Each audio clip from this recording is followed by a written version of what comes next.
नमः ॐ विष्णुपादाय कृष्णप्रेष्ठाय भूतले श्रीमदे भक्तिवेदान्त स्वामिन् इति नामिने। नमस्ते सारस्वते देवे गौरवाणी प्रचारिणे निर्विशेषशून्यवादी पाश्चात्यदेशतारिणे। जय श्रीकृष्ण चैतन्य प्रभु नित्यानन्द श्री अद्वैत गदाधर श्रीवासादि गौरभक्तवृन्द। हरे कृष्ण कृष्ण कृष्ण हरे हरे, हरे राम राम राम हरे हरे। हरे कृष्ण कृष्ण कृष्ण हरे हरे, हरे राम राम राम हरे हरे। हरे कृष्ण कृष्ण कृष्ण हरे हरे, हरे राम राम हरे हरे. പരമദിവ്യോത്തമ പുരുഷനായ ശ്രീകൃഷ്ണ ഭഗവാന്റെ കഥകളാണ് ശ്രീകൃഷ്ണ എന്ന പുസ്തകത്തിലൂടെ പറയുന്നത്. ഓം നമോ ഭഗവതേ വാസുദേവായ, ഓം നമോ ഭഗവതേ വാസുദേവായ, ഓം നമോ ഭഗവതേ വാസുദേവായ. നാരായണം നമസ്കൃത്യ നരം ചൈവ നരോത്തമം ദേവീം സരസ്വതീം വ്യാസം തതോ ജയമുദീരയേത്. നഷ്ടപ്രായേഷു ഭദ്രേഷു നിത്യം ഭാഗവത സേവയാ ഭഗവത്യുത്തമശ്ലോകേ ഭക്തിർഭവതി നഷ്ടികീ. അധ്യായം 73 ശിശുപാല മോക്ഷം, പേജ് നമ്പർ 726. കൃഷ്ണന്റെ ശത്രുവായി പ്രവർത്തിച്ചെങ്കിലും ശിശുപാലൻ ഒരു നിമിഷം പോലും കൃഷ്ണാവബോധത്തിൽ നിന്നു വിട്ടുപോയിരുന്നില്ല. അയാൾ സദാ കൃഷ്ണനെക്കുറിച്ചുള്ള ചിന്തയിലായിരുന്നു. അങ്ങനെ സർവേശ്വരനിൽ ലയിച്ച് അയാൾക്കു സായുജ്യമുക്തി ലഭിച്ചു. തുടർന്ന് ഭഗവാന്റെ പരിചാരകനെന്ന പൂർവനിലയിൽ പുനഃപ്രതിഷ്ഠ ലഭിക്കുകയും ചെയ്തു.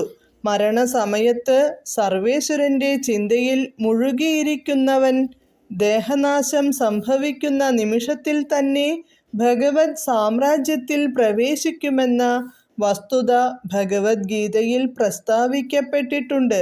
ശിശുപാലന്റെ മോക്ഷപ്രാപ്തിയെ തുടർന്ന് യാഗവേദിയിൽ സന്നിഹിതരായിരുന്നവർക്കു മുഴുവൻ രാജാ യുധിഷ്ഠിരൻ പാരിതോഷികങ്ങൾ നൽകി. യാഗത്തിൽ ഏർപ്പെട്ടിരുന്ന പുരോഹിതന്മാർക്കും ജ്ഞാനികളായ മഹർഷിമാർക്കും അദ്ദേഹം തക്കതായ പ്രതിഫലം നൽകി. ഈ വക പതിവു ചടങ്ങുകൾക്കു ശേഷം അദ്ദേഹം സ്നാനം നടത്തി.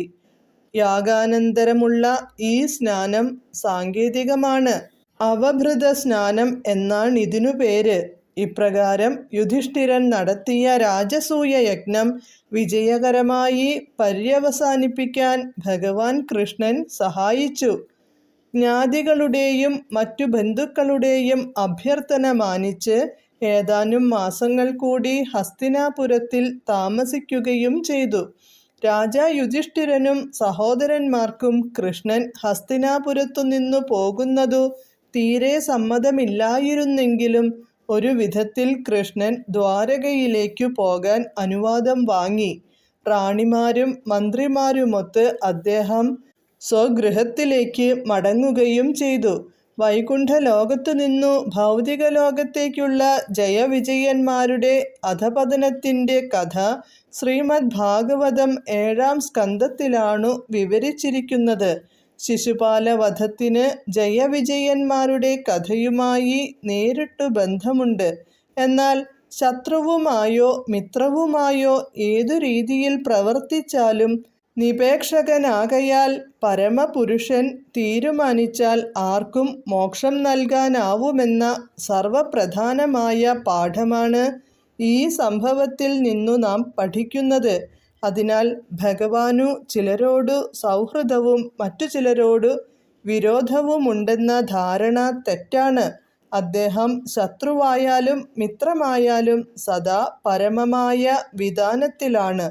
അവിടെ ഭൗതികമായ വേർതിരിവുകളൊന്നുമില്ല. യാഗാന്തരമുള്ള സ്നാനത്തിനു ശേഷം രാജാ യുധിഷ്ഠിരൻ ജ്ഞാനികളായ ബ്രാഹ്മണരുടെ മധ്യത്തിൽ സ്ഥിതി ചെയ്തപ്പോൾ അദ്ദേഹം ദേവേന്ദ്രനെപ്പോലെ അത്യന്തം സുന്ദരനായി കാണപ്പെട്ടു. യജ്ഞത്തിൽ പങ്കുകൊണ്ട ദേവന്മാർക്കൊക്കെ അദ്ദേഹം ധാരാളമായി പാരിതോഷികങ്ങൾ നൽകി.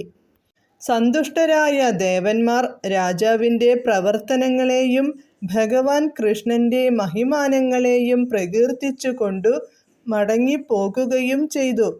കൃഷ്ണൻ ശിശുപാലനെ വധിച്ചതിൻ്റെയും യുധിഷ്ഠിര മഹാരാജാവു രാജസൂയയജ്ഞം വിജയകരമായി നിർവഹിച്ചതിൻ്റെയും കഥകൾ പറഞ്ഞു കേൾപ്പിക്കുമ്പോൾ യാഗത്തിൻ്റെ വിജയകരമായ സമാപ്തിയിൽ സന്തോഷിക്കാത്തതായി ഒരാൾ മാത്രമുണ്ടായിരുന്നു. തൻ്റെ പാപപങ്കിലമായ ജീവിതം മൂലം ദുര്യോധനൻ സ്വഭാവേന എന്നും അസൂയാലുവായിരുന്നു. കുടുംബത്തെ മുഴുവൻ നശിപ്പിക്കുന്ന ഒരു മാറാരോഗമായിട്ടാണ് അയാൾ കുരുവംശത്തിൽ ആവിർഭവിച്ചത്. ശിശുപാലവധം, ജരാസന്ധവധം, ബന്ധനസ്ഥരായ രാജാക്കന്മാരുടെ വിമോചനം തുടങ്ങി ഭഗവാൻ കൃഷ്ണൻ്റെ ലീലകളെല്ലാം അതീന്ദ്രിയങ്ങളാണെന്നും പ്രാമാണികന്മാരിൽ നിന്നും ഇവ കേൾക്കുന്നവർ വൈകാതെ തന്നെ പാപകർമ്മങ്ങളിൽ നിന്നു വിമുക്തരാകുമെന്നും ശുകദേവ ഗോസ്വാമി ഉറപ്പിച്ചു പറഞ്ഞു. ഇപ്രകാരം കൃഷ്ണൻ എന്ന ഗ്രന്ഥത്തിലെ ശിശുപാലമോക്ഷം എന്ന 73-ാം അധ്യായത്തിൻ്റെ ഭക്തിവേദാന്ത ഭാഷ്യം സമാപ്തം. ഹരേ കൃഷ്ണ.